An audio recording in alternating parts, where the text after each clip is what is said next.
السلام علیکم ورحمۃ اللہ وبرکاتہ۔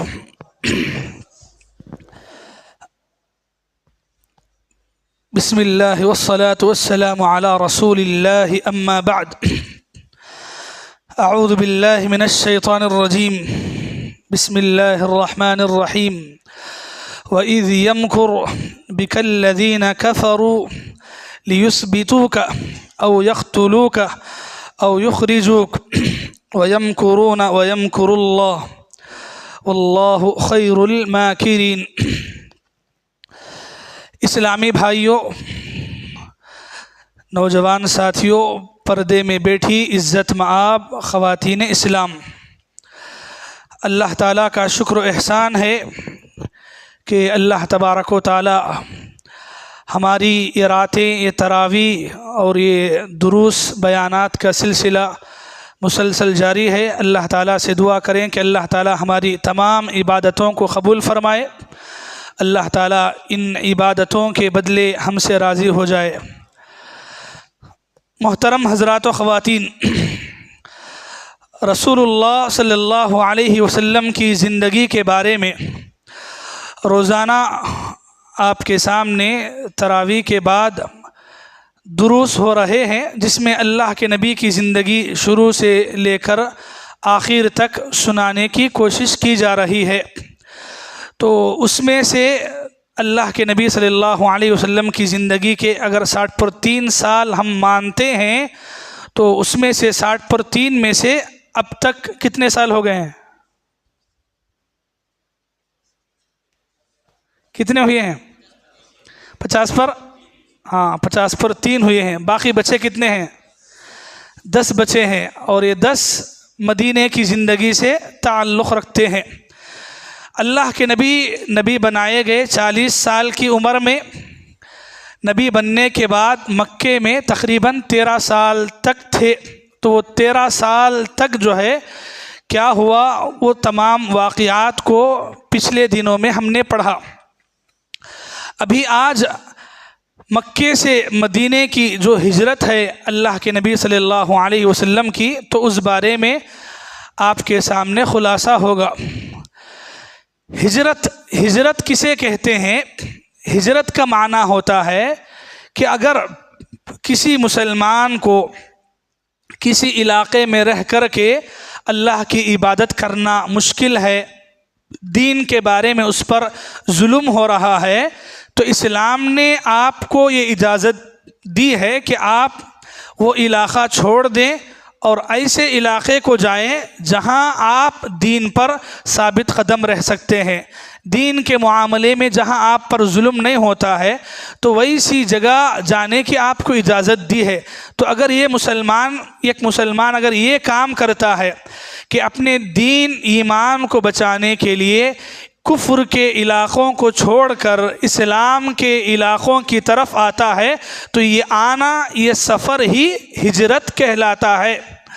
یہ ہجرت اللہ کے نبی صلی اللہ علیہ وسلم کی زندگی ہے۔ یہ ہجرت صرف ایک واقعہ نہیں ہے، یہ ہر ایک مسلمان کی زندگی سے تعلق رکھنے والا بات ہے۔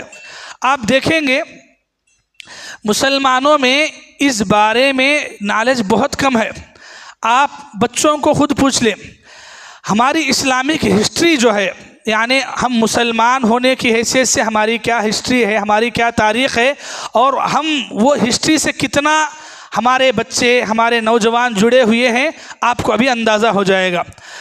ہجرت کے بارے میں جاننا اس لیے ضروری ہے کہ ہماری اسلامی سال کی شروعات اسی سے ہوتی ہے۔ آپ انگریزی سال کی شروعات دیکھیں گے تو جنوری سے ہوتی ہے، جبکہ ہجرت کی سال کی شروعات کہاں سے ہوتی ہے؟ محرم سے ہوتی ہے، یہ اسلامی سال۔ تو اگر اس حساب سے دیکھیں تو اللہ کے نبی جو ہجرت کرے تو اس وقت سے لے کر اب تک کتنے سال ہوئے ہیں؟ بچے بولے، پہلے بچے بولے، ہم کتنے میں سال میں ہیں؟ نہیں، بڑے بول کے نہیں دینا ہے، صرف بچے بولنا ہے۔ آپ کو خود معلوم ہوگا کہ مسلمانوں کے بچے کیسے ہیں، ابھی باری آئے گی سب کے پاس۔ چلو نوجوان بولیں۔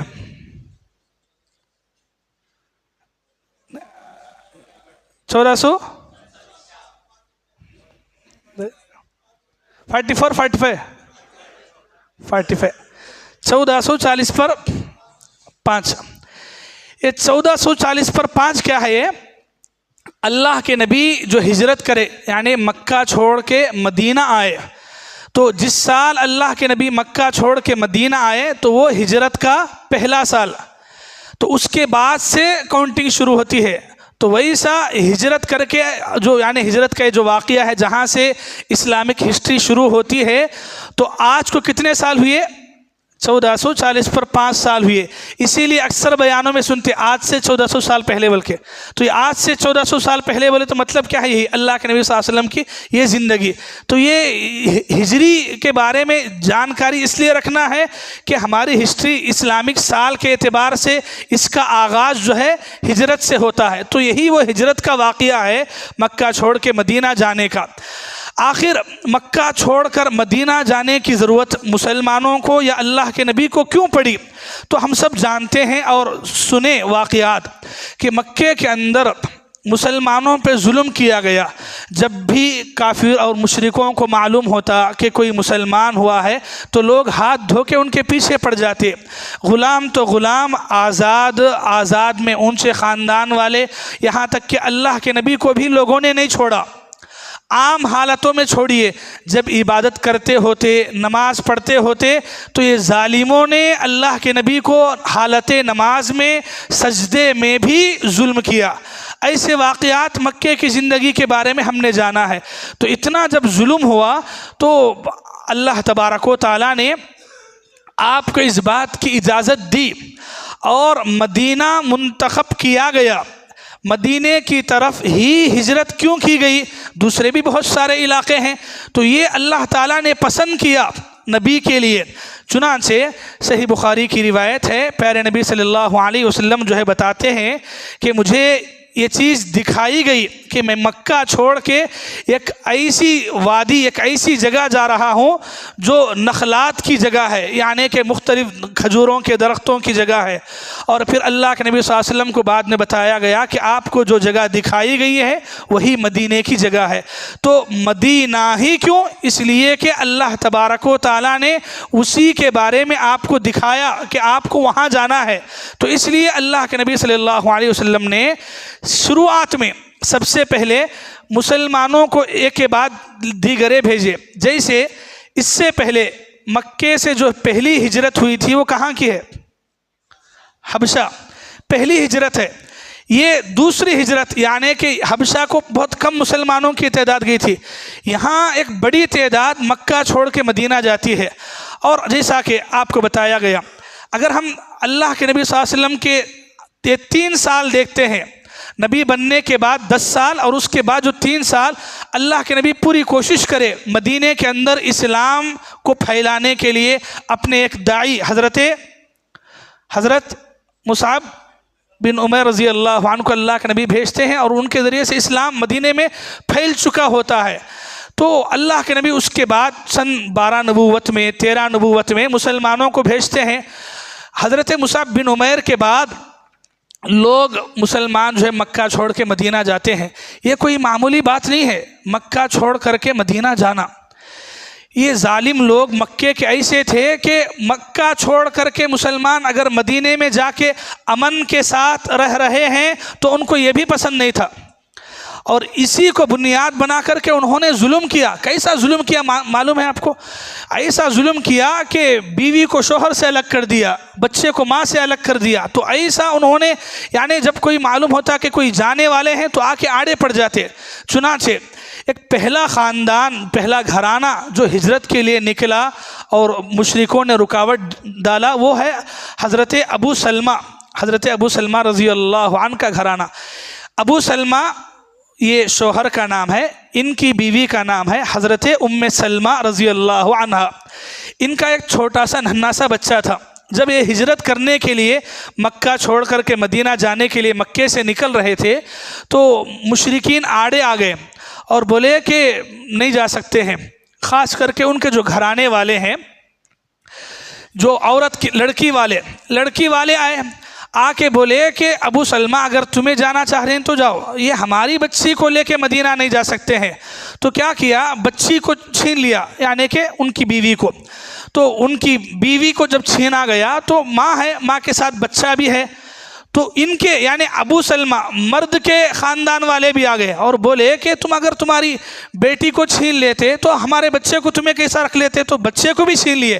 تو مطلب یہ کہ لڑکی والوں کے پاس لڑکی چلی گئی اور لڑکے والوں کے پاس لڑکا، بچے کو چھین لیے، اب بچے ابو سلمہ۔ تو ابو سلمہ نے کہا کہ مجھے تو ہجرت کرنا ہی ہے، تو وہ اپنی بیوی اور بچے کو چھوڑ کر کے، یعنی کہ مجبور کیا گیا ان کو، ویسے کہ اگر تم جانا چاہتے ہو تو ان کو چھوڑ کے جانا، ان کو ہم نہیں بھیجتے تمہارے ساتھ۔ تو حضرت ابو سلمہ رضی اللہ عنہ جو ہے اکیلے ہجرت کرے۔ تو اس کے بعد ہم دیکھتے ہیں یہ صحابیہ، یہ عورت ان کی بیوی حضرت ام سلمہ رضی اللہ عنہ جو ہے تقریباً ان کا معمول تھا کہ ان کے جانے کے بعد جو ہے ہر دن صبح میں آیا کرتی تھی اور اس جگہ پر جہاں ان کا بچہ چھینا گیا، ان کے شوہر کو الگ کیا گیا، آ کے روتی تھی۔ تو تقریباً 6-7 مہینے ہونے کے بعد لوگوں کو ترس آیا کہ ہم نے اس کو الگ کر کے بہت ظلم کیا ہے، تو تب ان کے خاندان کے بعض انصاف پسند لوگوں نے ان کو جانے کی اجازت دی۔ تو ام سلمہ جو ہے اپنے شوہر کے پاس مدینہ پہنچتے ہیں۔ تو ہجرت کرنے کے لیے یعنی ایسی تکلیفیں مسلمانوں نے اٹھائی ہیں کہ یہاں تک کہ اگر ان کے لیے ان کے خاندان کو، ان کی بیوی بچوں کو، یہاں تک کہ پوری زندگی کی کمائی بھی اگر چھوڑنا پڑے تو چھوڑنے کے لیے تیار ہوئی۔ یہ صحابہ کرام کی تاریخ ہے۔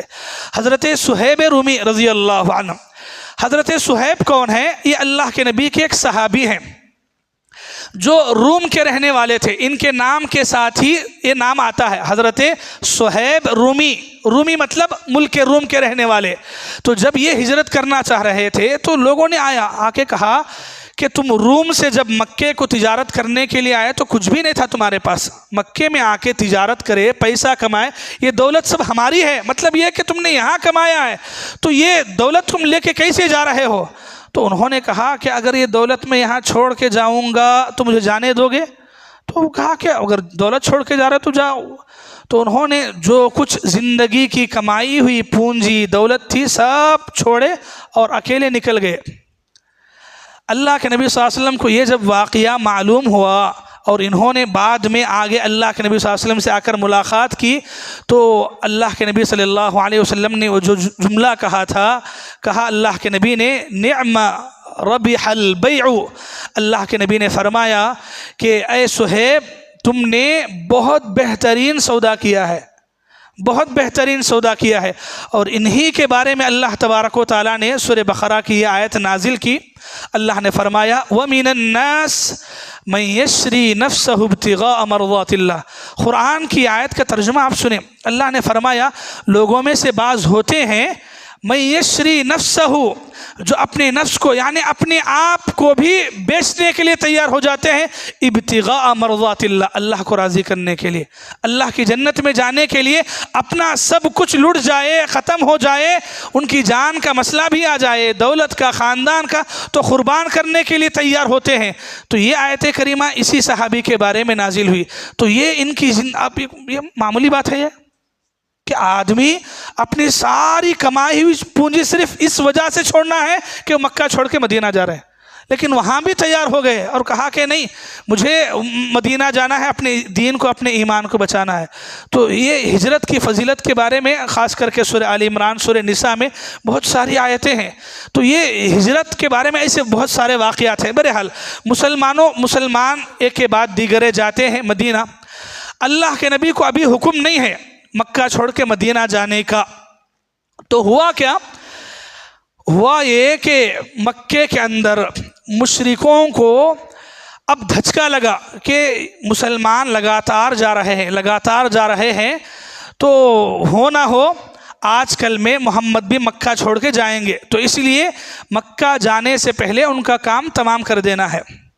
تو اس کے لیے انہوں نے دار الندوہ ایک جگہ ہے، تو وہاں پر تمام لوگ جمع ہوئے۔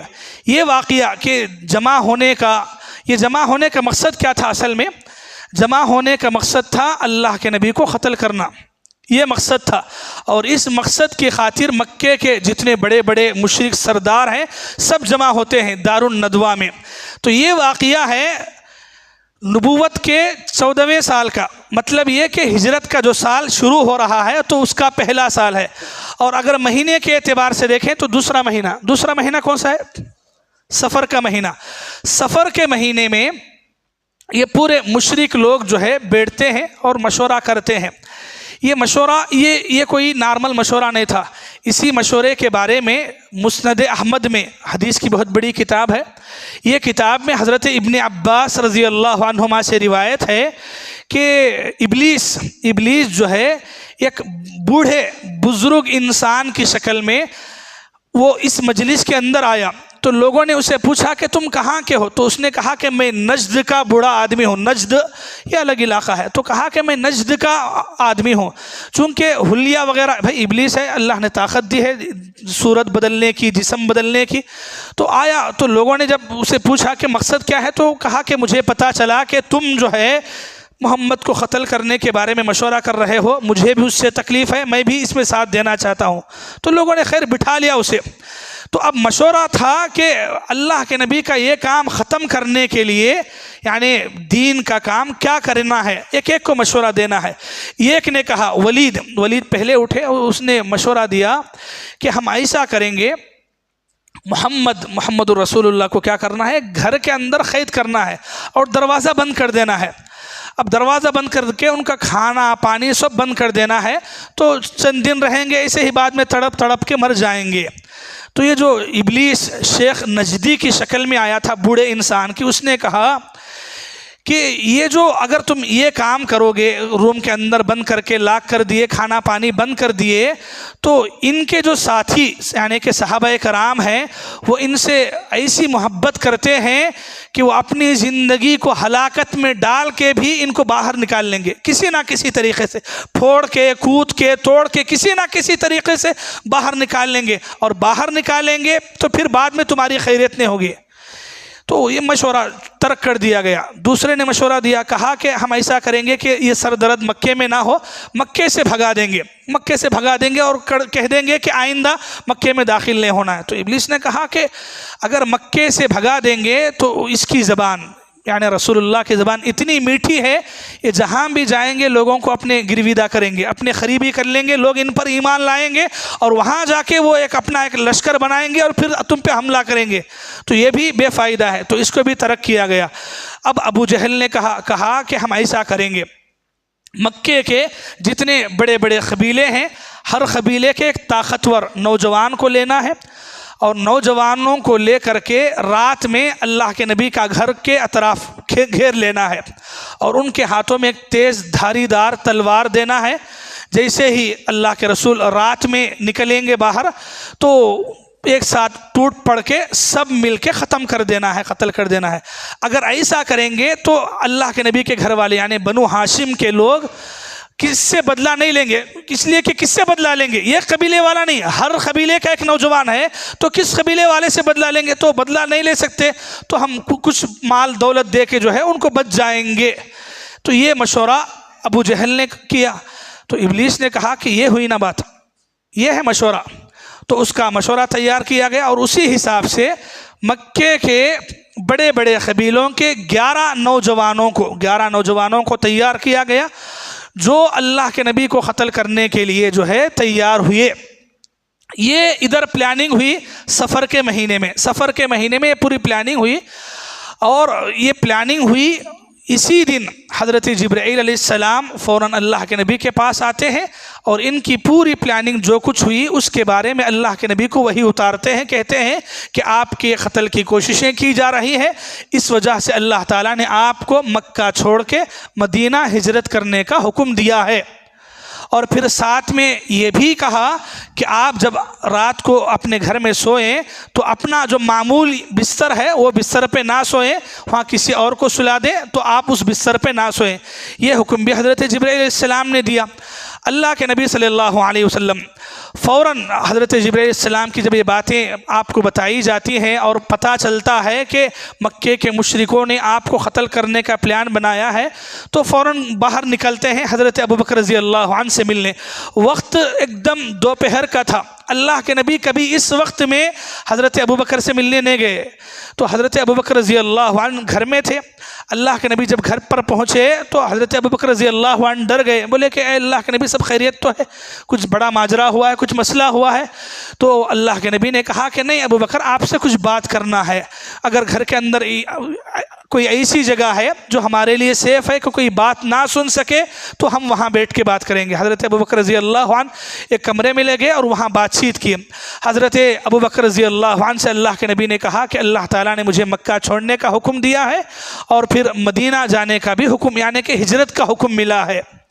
حضرت ابوبکر رضی اللہ عنہ جو ہے اس کے بعد تیاری کرنا شروع کیے. ان کے پاس 2 قیمتی اونٹ تھے تو انہوں نے تیاری کرنا شروع کی. حضرت ابوبکر رضی اللہ عنہ کو اللہ کے نبی صلی اللہ علیہ وسلم نے ہجرت کے سفر کے لیے ساتھی منتخب کیا, اور اللہ کے نبی صلی اللہ علیہ وسلم یہ مشورہ کیا اور پھر واپس آ گئے. ادھر رات ہوئی تو پلاننگ کے مطابق مکے کے 11 پورے جو نوجوان تیار کیے گئے ہیں ہر ایک قبیلے سے, سب آ گئے اور اللہ کے نبی صلی اللہ علیہ وسلم کے گھر کا گھیرا کر لیے. اللہ کے نبی کا معمول تھا کہ آدھی رات کا ایک حصہ گزرنے کے بعد اللہ کے نبی جو ہے اپنے گھر سے نکل کے کعبۃ اللہ میں جاتے, نمازیں پڑھتے تھے. اللہ کے نبی پر نماز فرض تھی, شروعات میں تہجد کی نماز فرض تھی اللہ کے نبی پہ. تو اللہ کے نبی صلی اللہ علیہ وسلم وہ نماز کے لیے جاتے تھے اپنے گھر سے نکل کر کعبۃ اللہ کو, اور یہ بات مکے میں مشہور تھی. جیسے اس سے پہلے ہمیں پڑھے کہ جب کعبۃ اللہ کی تعمیر کے بارے میں جھگڑا ہوا تو سوال اٹھا کہ کون مکے میں کعبۃ اللہ میں پہلے آئے گا تو اس کے لیے فیصلہ مانیں گے. تو کون پہلے آئے؟ اللہ کے نبی. تو ان کو معلوم تھا کہ رات میں اٹھ کے آتے ہیں, تو وہی پلاننگ کے مطابق جو ہے لوگ جمع ہو گئے. ادھر اللہ کے نبی صلی اللہ علیہ وسلم رات میں سونے سے پہلے اپنے بستر پر حضرت علی کو کہتے ہیں کہ تم میرے بستر پر سو جاؤ, اور یہ بھی اطمینان دلایا کہ انشاءاللہ تمہیں کچھ نہیں ہوگا, اللہ تمہاری حفاظت کریں گے. اور اللہ کے نبی صلی اللہ علیہ وسلم جو ہے رات کا کچھ حصہ گزرتا ہے اور اللہ کے نبی کو پتہ ہے کہ باہر جو ہے نوجوان تلوار لے کے انتظار میں ہیں.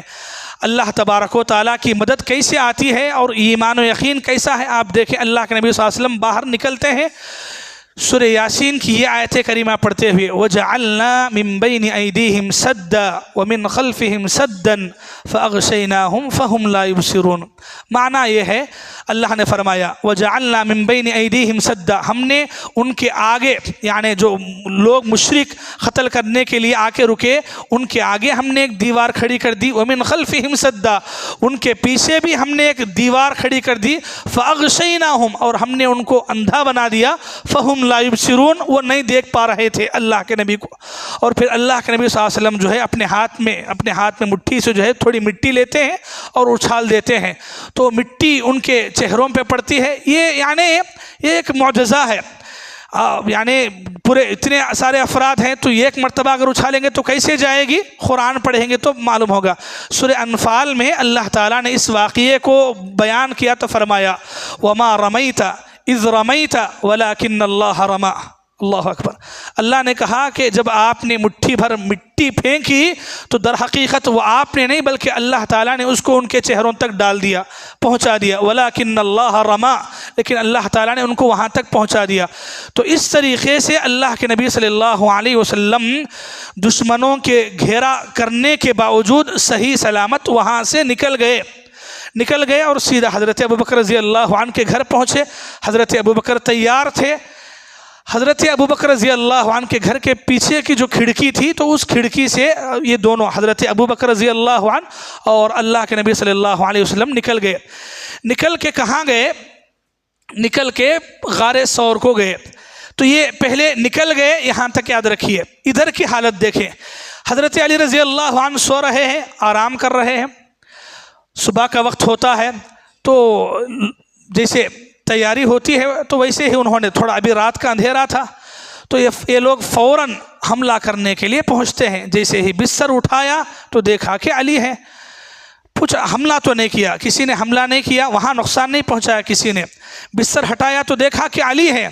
پوچھا کہ محمد کہاں گئے ہیں؟ تو حضرت علی نے کہا کہ مجھے نہیں پتا. مجھے نہیں پتا کہ کہاں گئے ہیں۔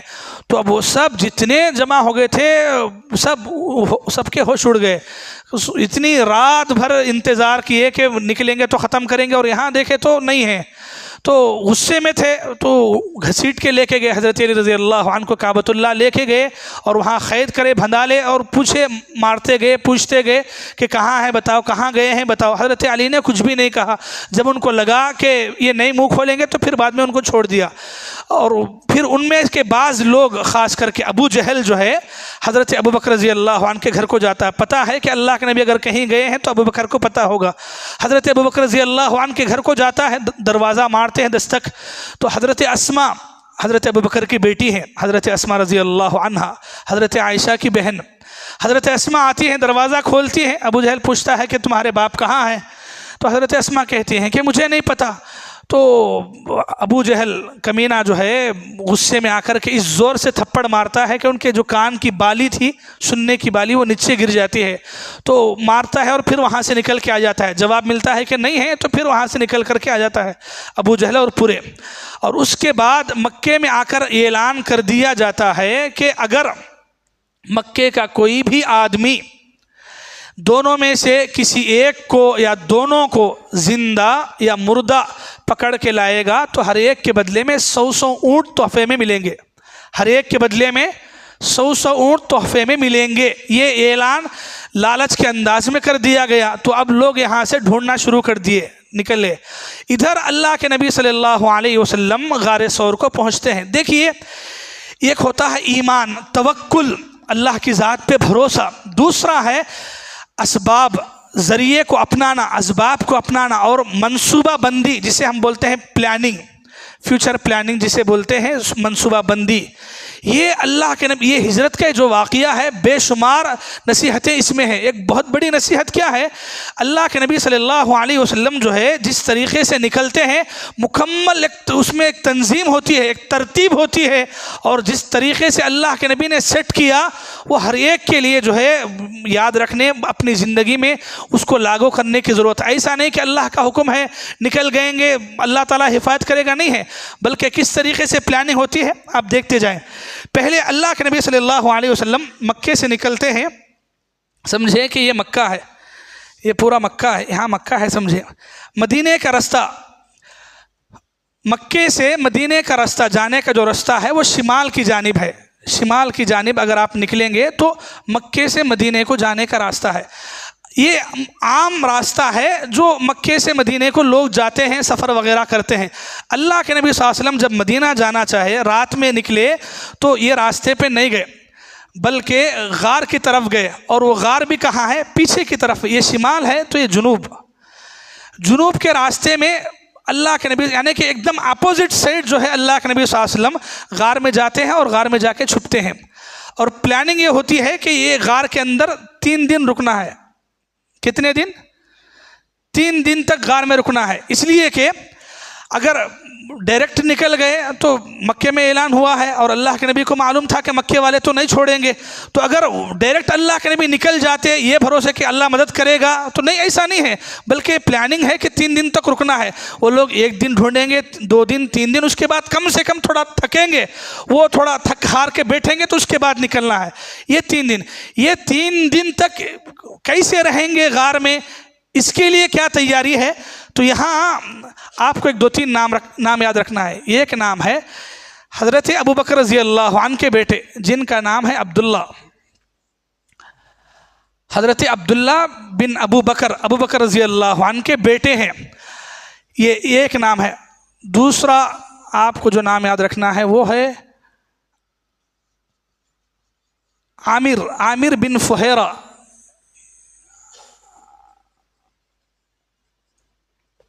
عامر بن فہیرہ۔ تیسرا نام یاد رکھنا ہے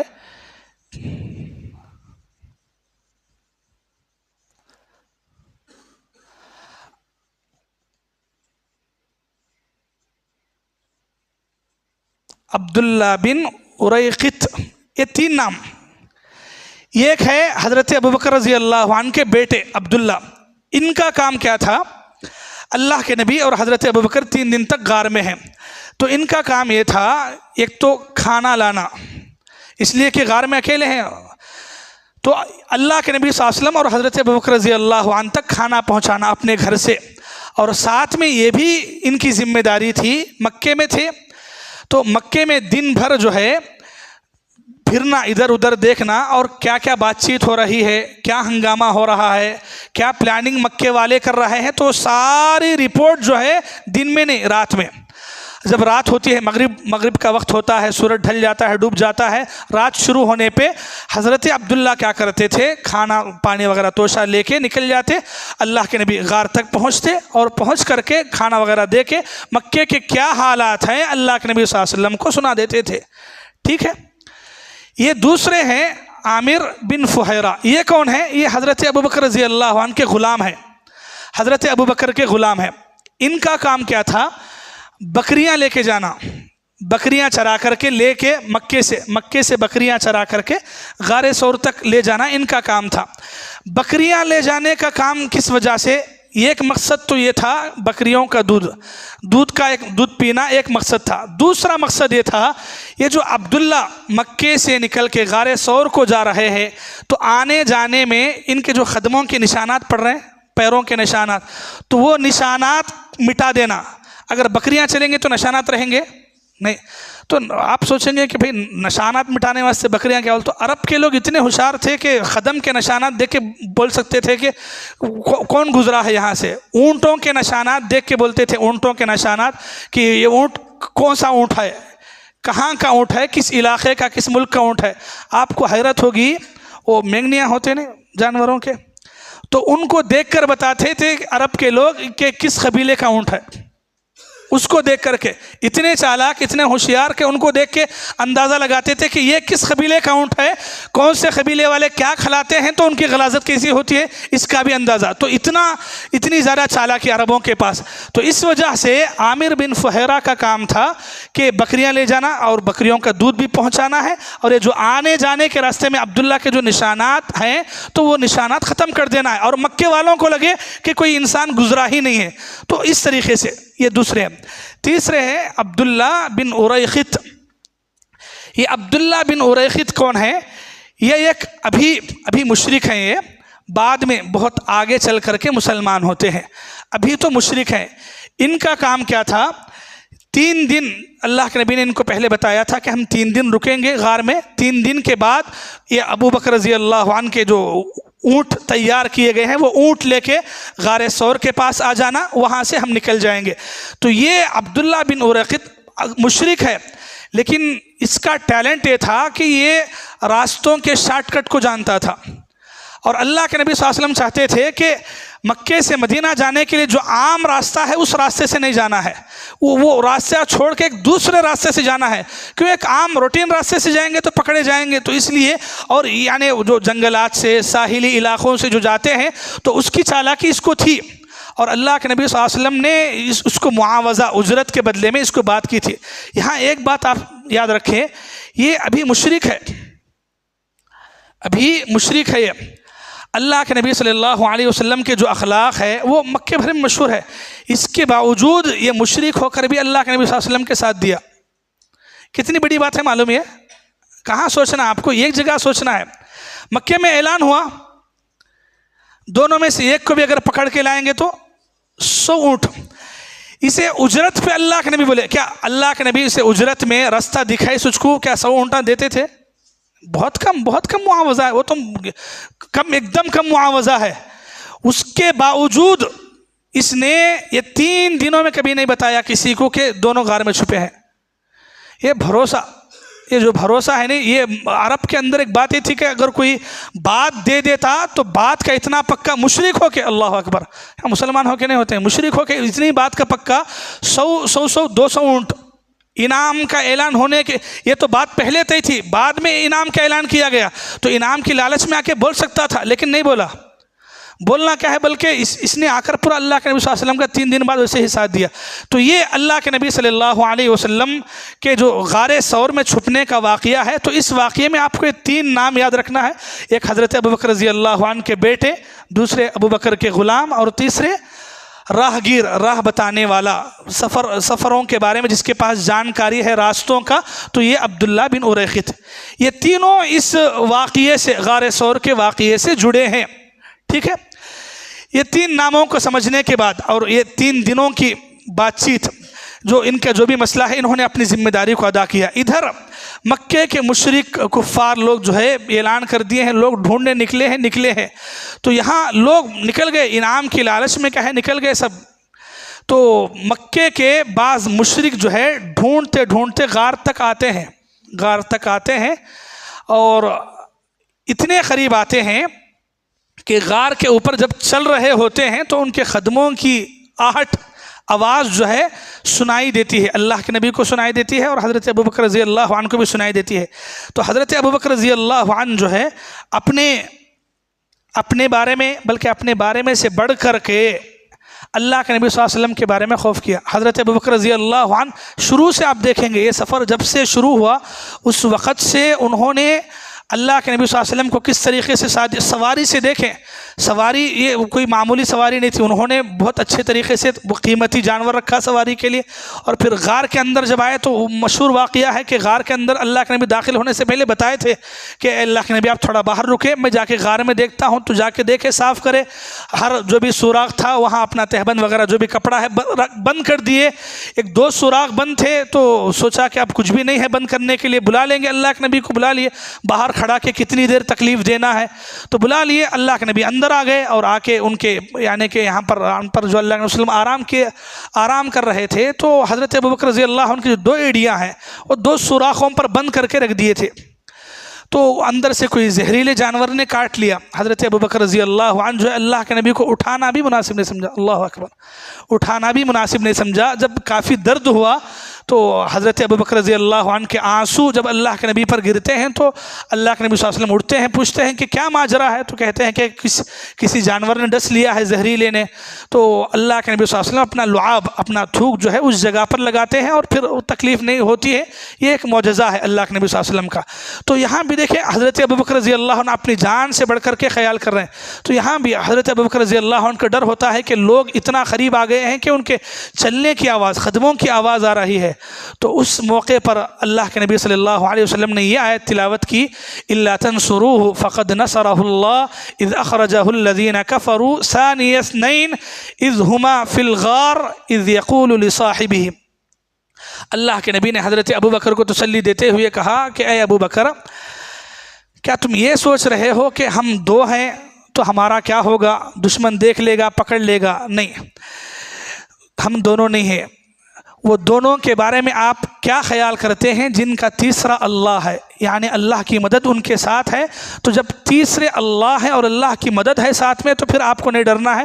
پھر بولتے ہیں لا تحزن ان اللہ معنا، ابو بکر ڈرے نہیں، یقیناً اللہ کی مدد ہمارے ساتھ ہے۔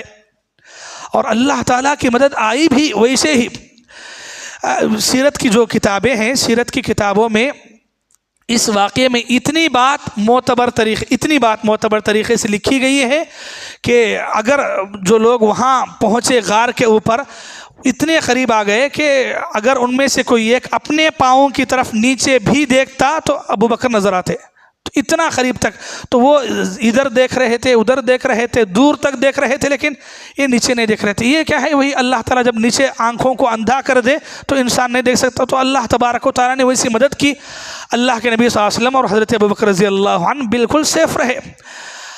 3 دن ہوئے، 3 دن تک غار ثور میں ہی پناہ لیے، دن اور رات مکمل۔ 3 دن اور 3 رات گزرنے کے بعد پلاننگ کے مطابق تیسرے انسان کون ہے؟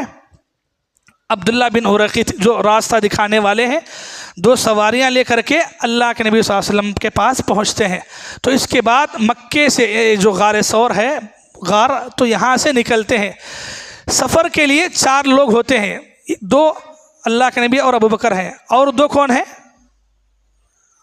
ان کو چھوڑ دینا ہے، بیٹے کو چھوڑ دینا ہے۔ حضرت ابو بکر رضی اللہ عنہ کے بیٹے کو چھوڑ دینا ہے، ابو بکر رضی اللہ عنہ کا غلام ہے اور راستہ دکھانے والا۔ تو یہ کل 4 آدمی جو ہے نکلتے ہیں ہجرت کرتے ہوئے مکے سے اللہ کے نبی صلی اللہ علیہ وسلم کے ساتھ، اللہ کے نبی کے ساتھ ملا کر کے۔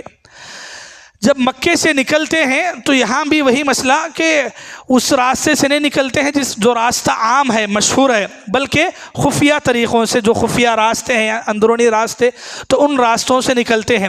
اللہ کے نبی صلی اللہ علیہ وسلم کا جب یہ سفر شروع ہوا، غار ثور سے سفر شروع ہوا، تو مدینہ پہنچنے سے پہلے درمیان میں بہت سارے واقعات پیش آئے، تو اس میں سے ایک دو ضروری واقعات آپ کے سامنے رکھنا ہے۔ پہلا واقعہ کیا ہوا؟ مکے میں چونکہ اعلان ہوا تھا کہ کون پکڑ کے لائے گا، تو اس کو ہر ایک کے بدلے میں 100 اونٹ، تو ایک نکلے حضرت سراخہ اس وقت مسلمان نہیں ہیں، ابھی کافر ہے، آگے چل کر کے مسلمان ہوتے ہیں۔ تو سراخہ جو ہے نکلتے ہیں ڈھونڈنے کے لیے، اور ڈھونڈتے ڈھونڈتے جو ہے اللہ کے نبی صلی اللہ علیہ وسلم کے اتنے قریب پہنچتے ہیں، وہ خود حضرت اسامہ، یعنی حضرت اسامہ جب مسلمان ہوئے تو مسلمان ہونے کے بعد یہ واقعہ انہوں خود حدیث میں بیان کرتے ہیں۔ تو حضرت اسامہ کہتے ہیں کہ میں اتنا قریب پہنچا کہ اللہ کے نبی کی قرآن کی تلاوت کی آواز مجھے سنائی دے رہی تھی۔ سفر میں اللہ کے نبی پڑھ رہے ہیں قرآن، تو وہ اتنا قریب ہوئے کہ آواز سنائی دے رہی ہے، قریب تھا، اتنا قریب تھے، لیکن اللہ کے نبی اور حضرت ابوبکر رضی اللہ عنہ کو پکڑنے سے پہلے خود ان کا جو گھوڑا سواری تھی ان کے، تو وہ آگے کے 4 پیروں میں سے آگے کے جو 2 پیر ہوتے ہیں وہ زمین میں دھس گئے، اور زمین میں ایسے دھس گئے کہ وہ نکل نہیں پا رہے تھے۔ بڑی مشکل کے ساتھ انہوں نے نکالنے کے بعد عربوں کا ایک طریقہ تھا، قسمت کی تیر آزمانا۔ کیا ہے؟ قسمت کی تیر آزمانا۔ تو جنگوں میں جو تیر وغیرہ استعمال ہوتے، کیا کرتے تھے؟ تیر نکالتے تھے، 1-2-3 تیر، کوئی بھی کام کرنا ہے یا نہیں کرنا ہے تو ایک کے اوپر کرنا ہے، دوسرے کے اوپر نہیں کرنا ہے، تیر ڈالتے تھے، تو اس میں سے جو تیر نکل آتی تو وہ حساب میں کام کرتے تھے۔ ان کی سوچ ویسی تھی، اسلام نے آ کر اسے منع کیا۔ تو اسامہ نے کیا کیا؟ تیر نکال کر کے 2 تیر نکالے اور کہا کہ ایک تیر میں آگے فالو ہونا ہے یا نہیں ہے، دوسرے میں نہیں ہونا یا نہیں ہونا، ایک میں ہاں ایک میں نہیں۔ تیر ڈالے، 2 بھی نکالے، تو وہ تیر نکل آئی جس میں نا کا نام تھا کہ آگے آپ کو نہیں بڑھنا ہے، آگے بڑھنے میں خطرہ ہے۔ وہ تیر نکل آئی، عربوں کے حساب سے انہیں پیچھے ہٹ جانا ہے، لیکن انعام کی لالچ ہے، تو وہ کہے کہ نہیں، چھوڑنا نہیں ہے۔ پھر وہ تیر ڈالے، پھر نکل گئے آگے۔ پھر اللہ کے نبی صلی اللہ علیہ وسلم کے اتنے قریب گئے کہ وہی مسئلہ ہوا، تو پھر جانور، گھوڑے کے پیر، آگے کے 2 پیر پھر زمین میں دھس گئے۔ تو پھر انہوں نے کوشش کی، بہت تکلیف پڑے، پھر بعد میں نکالے، اور نکالنے کے بعد پھر تیر ڈالے، تو پھر وہی مسئلہ ہوا کہ قسمت کی تیر نے کہا کہ آگے بڑھنا خطرہ ہے، لیکن انعام کی لالچ ہے، پھر آگے بڑھے۔ تو اللہ کے نبی صلی اللہ علیہ وسلم کے پاس جب آگے بڑھتے ہیں تو ان کو 3 مرتبہ یہی ہوتا ہے کہ قسمت کی تیر بار بار ڈالتے ہیں، پھر نہیں ہوتا ہے۔ تو تیسری مرتبہ جب ہوا تو وہ اللہ کے نبی کو پکارتے ہیں، کہتے ہیں کہ میں آپ کو کچھ کرنے والا نہیں ہوں، ابھی میں آپ کو کچھ کرنے والا نہیں ہوں۔ یہاں تک واقعہ جو ہے یہ اکثر روایات میں ہے، بعض روایات میں یہ بات ہے کہ وہ اللہ کے نبی یعنی کہ اللہ کے نبی صلی اللہ علیہ وسلم کی دعا کی بدولت وہ جانور، گھوڑے کے پیر جو ہے نکل آئے تھے، بعض روایتوں کی بات ہے۔ اللہ کے نبی صلی اللہ علیہ وسلم کو اس نے بلایا اور کہا کہ اب میں آپ کو نقصان نہیں پہنچانے والا ہوں، میں پیچھے پلٹ جانے والا ہوں۔ چونکہ انعام کی لالچ میں اتنا جو واقعہ پیش آیا، اللہ کے نبی نے پورا منظر دیکھا تھا۔ اللہ کے نبی صلی اللہ علیہ وسلم نے سراخہ سے کہا، یا سراخہ، کہا کہ اے سراخہ، تمہارا اس وقت کیا عالم ہوگا جب ایران کا جو بادشاہ ہے کسریٰ، اس کے کنگن، جو کنگن بادشاہ پہنتے ہیں، وہ کنگن تمہارے سر پہ ہوں گے، تو اس وقت تمہاری کیا حالت ہوگی، تمہاری کیا عزت ہوگی۔ یہ اللہ کے نبی صلی اللہ علیہ وسلم کی پیشن گوئی ہے کہ روم، ایران، ان کے جو بادشاہ ہیں، وہ بادشاہوں کے جو تاج ہیں، کنگن، تو وہ ایک دم قیمتی ہوتے ہیں۔ سننے کے اللہ کے نبی صلی اللہ علیہ وسلم نے اسامہ سے کہا کہ اس وقت تمہاری کیا خوشی ہوگی جب وہ تم کو ملیں گے۔ اللہ کے نبی صلی اللہ علیہ وسلم کی بات ہے تو بات ضائع نہیں ہوگی۔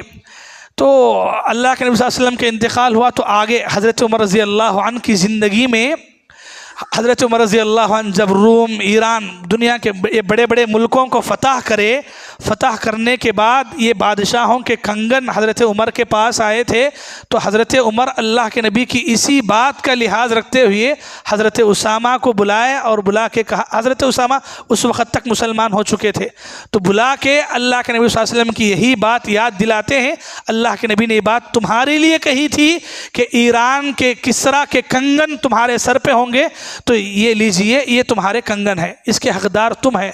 تو یعنی بہت لمبا زمانہ ہے، لیکن اللہ کے نبی صلی اللہ علیہ وسلم کی جو پیشن گوئی ہے وہ مکمل ہوئی، اور وہ 100% مکمل ہوئی۔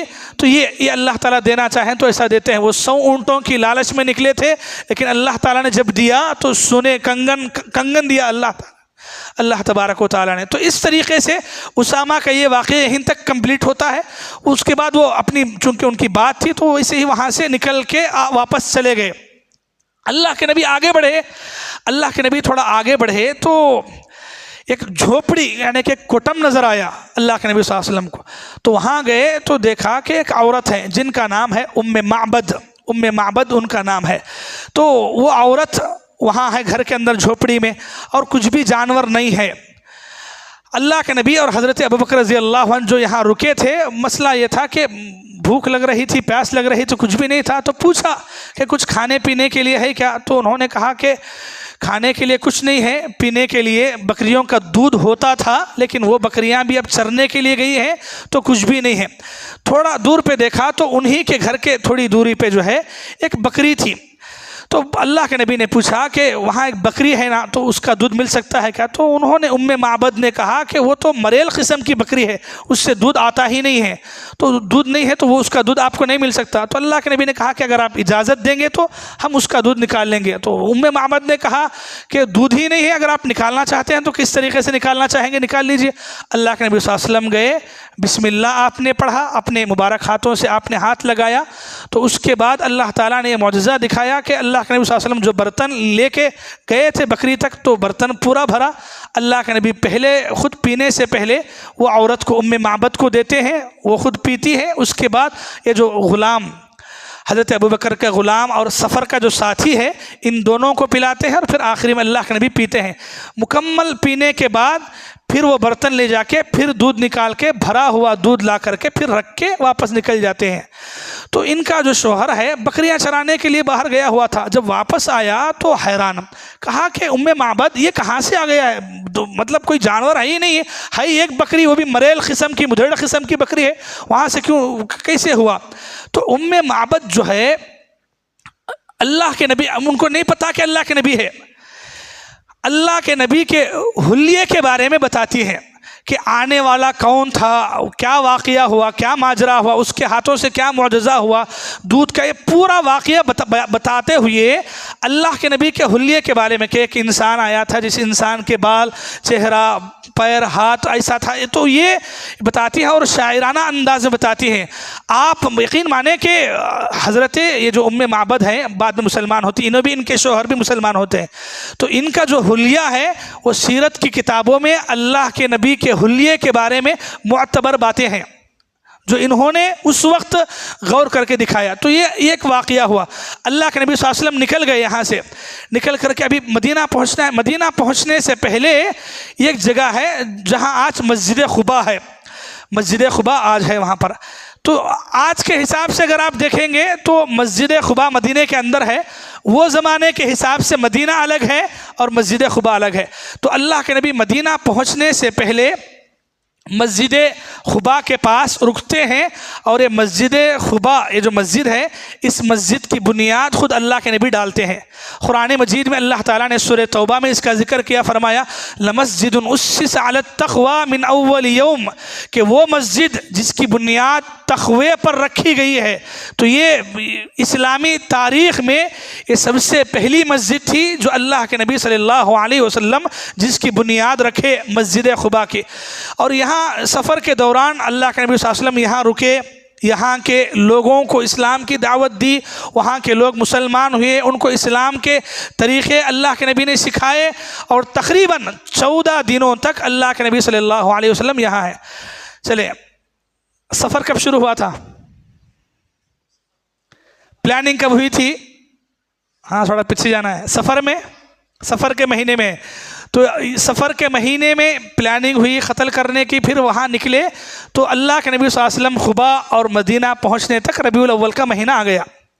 ربیع الاول کے مہینے میں اللہ کے نبی صلی اللہ علیہ وسلم کی یہ آمد ہے، تو یہاں تو زیادہ دور جا کے یہ نہیں بھولنا ہے آپ کو، ٹھیک ہے۔ تو اللہ کے نبی صلی اللہ علیہ وسلم مسجد قباء کے پاس تقریباً 14 دن تک رکتے ہیں، اور وہاں مسجد اللہ کے نبی صلی اللہ علیہ وسلم بنیاد ڈالتے ہیں، اور پھر وہاں کے لوگوں کی اصلاح ہوتی ہے، پھر آگے اللہ کے نبی صلی اللہ علیہ وسلم نکل جاتے ہیں۔ اور ربیع الاول کی 8ویں تاریخ کو، ربیع الاول کی 8ویں تاریخ، یہ جو ربیع الاول کی 8 تاریخ ہے، تو یہاں اللہ کے نبی صلی اللہ علیہ وسلم یہ ربیع الاول کے مہینے میں مکہ چھوڑے، ہجرت کیے اور مدینہ پہنچے۔ تو یہاں سے ہجرت کا کون سا سال ہوتا ہے؟ ہجرت کا پہلا سال۔ تو یہاں سے آپ کو یہ یاد رکھنا پڑتا ہے، ہجرت کا پہلا سال۔ تو اللہ کے نبی صلی اللہ علیہ وسلم ہجرت کر کے آئے مدینے میں ربیع الاول کے مہینے میں، اور یہ پہلا سال ہے ہجرت کا۔ یہاں سے ہجرت کا 1واں سال، 2واں سال، 3واں سال، تو ایسی باتیں آتی ہیں۔ اللہ کے نبی صلی اللہ علیہ وسلم جو ہے مسجد قباء کے پاس 14 دن تک رکے، اور پھر وہاں سے نکل گئے۔ مدینے کے اندر یہ بات پھیلائی گئی تھی کہ اللہ کے نبی صلی اللہ علیہ وسلم مدینہ آنے والے ہیں، تو لوگ کیا ہے صبح ٹھنڈے وقت میں کیا ہے مدینے کے جو باہر کا جو حصے ہوتے ہیں باغیچوں کے، تو وہاں آ کے انتظار کرتے تھے، اور نہیں آئے بلکہ مایوس ہو کے نکل جاتے تھے۔ تو جب اللہ کے نبی صلی اللہ علیہ وسلم مدینے کے قریب پہنچے تو ایک یہودی جو ہے اپنی ٹیلی پر چڑھا ہوا تھا، تو اس نے سفید لباس میں بعض لوگوں کو آتا دیکھا، تو اس نے وہیں سے چیخ کے کہا کہ اے مدینے والوں، جس کا تم انتظار کر رہے ہو شاید اسی کا قافلہ آ رہا ہے۔ تو مدینے والے آئے، اور پھر اللہ کے نبی صلی اللہ علیہ وسلم بھی مدینے میں ربیع الاول کے مہینے میں داخل ہوئے۔ مدینے والوں کی خوشی کا یہ عالم، بچے، بڑھے، نوجوان سب جمع ہیں، اور پھر آپ کے آنے کی خوشی میں وہ اشعار پڑھتے ہیں، طلع البدر علینا من ثنیات الوداع وجب الشکر علینا ما دعا للہ داعی۔ اللہ کے نبی کے چہرے کو جب دیکھتے ہیں تو یہ اشعار پڑھتے ہیں، جس کا معنی یہ ہے کہ ایسا لگتا ہے کہ 14ویں رات کا چاند آج ہمارے مدینے کو آیا ہے مکمل اپنی روشنائی کے ساتھ۔ یہ اللہ کی طرف سے یہ جو داعی آیا ہے، اس داعی کے آنے پر ہمیں اللہ کا شکر ادا کرنا چاہیے۔ تو یہ اشعار پڑھتے ہیں۔ اللہ کے نبی صلی اللہ علیہ وسلم کہ یہ جو مسئلہ تھا، اللہ کے نبی صلی اللہ علیہ وسلم جب داخل ہو رہے ہیں، ان کے ساتھ میں بات چیت ہو رہی ہے، تو یہاں اندازہ نہیں ہے کہ اللہ کے نبی کون ہے۔ حضرت ابوبکر رضی اللہ عنہ کے بال جو ہے سفید ہو گئے تھے، تو لوگ کیا ہے ان کو اللہ کے نبی سمجھ رہے تھے، تو آ کے سلام کر رہے تھے ان سے۔ ہوا یہ کہ یہ اللہ کے نبی کی سادگی، اللہ کے نبی کی سادگی کے اتنے سادے رہتے تھے کہ نیا آدمی نہ پہچان سکتا نہیں تھا۔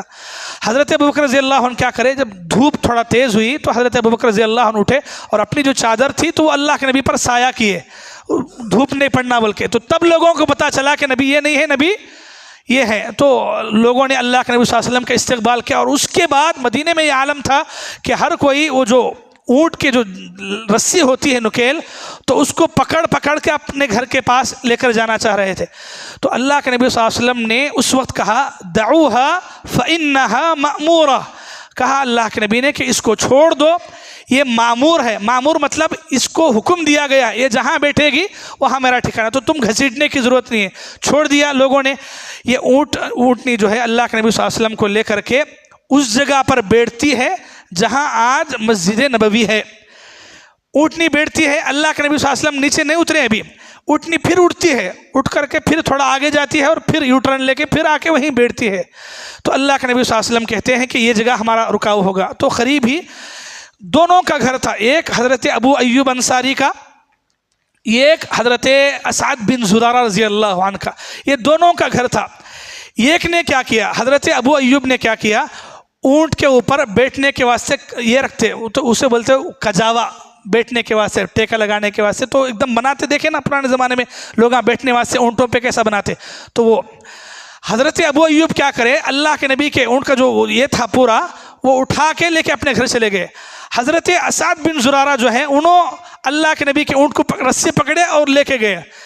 تو بولے کہ نہیں میرے پاس آؤ. تو اللہ کے نبی نے کہا کہ الرجل مع رحلہ، اللہ کے نبی نے کہا کہ انسان اپنے اونٹ کا جو بیٹھک کجاوا ہوتا ہے اس کے ساتھ ہوتا ہے. تو اللہ کے نبی حضرت ابو ایوب رضی اللہ عنہ کے گھر گئے. یہ تو حضرت ابو ایوب رضی اللہ عنہ یہ وہ صحابی ہیں جن کو یہ نصیبہ ملا کہ اللہ کے نبی صلی اللہ علیہ وسلم مدینہ آنے کے بعد ان کے گھر میں سب سے پہلی مرتبہ قیام کیا، پہلی مرتبہ. اور تقریباً 1 مہینے تک اللہ کے نبی صلی اللہ علیہ وسلم حضرت ابو ایوب انصاری رضی اللہ عنہ کے گھر میں ہی تھے. اللہ کے نبی صلی اللہ علیہ وسلم 1 مہینہ جو رکے اس کی بہت بڑی وجہ یہ تھی کہ اللہ کے نبی صلی اللہ علیہ وسلم خود نئے ہیں یہاں پر. تو اللہ کے نبی صلی اللہ علیہ وسلم نے سب سے پہلے اپنا گھر، اپنا کمرہ، حجرے بنانے سے پہلے اللہ کے نبی صلی اللہ علیہ وسلم نے مسجد نبوی کی تعمیر کی. تو مسجد بنانے کا جب مسئلہ آیا تو بات وہی آئی، اللہ کے نبی کی جہاں اونٹنیاں بیٹھی تھی تو وہی وہ جگہ منتخب کی گئی اور اسی جگہ مسلمان نماز پڑھ رہے تھے. تو جب مسجد بنانے کا مسئلہ آیا تو اللہ کے نبی نے پوچھا کہ زمین کس کی ہے؟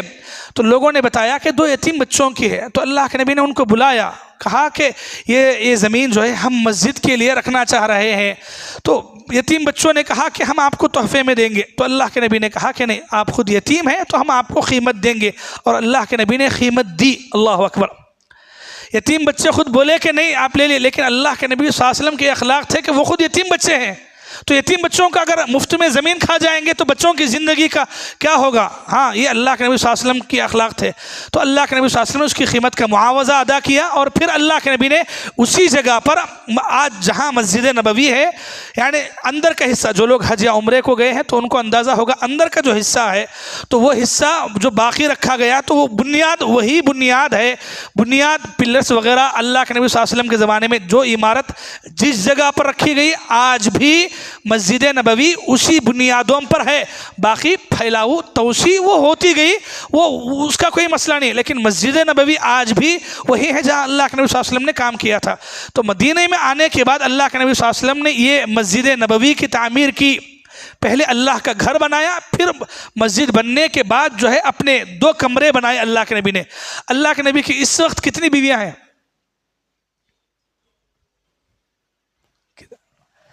کتنے ہیں؟ 2 3 3 کے خدیجہ انتقال ہو گئے ہیں تو پھر بچے کون ہیں؟ تو عائشہ سودا کتنے ہوئے ہیں؟ 2. اللہ کے نبی کی 2 بیویاں ہیں اس وقت، حضرت عائشہ رضی اللہ عنہا اور حضرت سودا رضی اللہ. حضرت خدیجہ انتقال ہو چکے ہیں.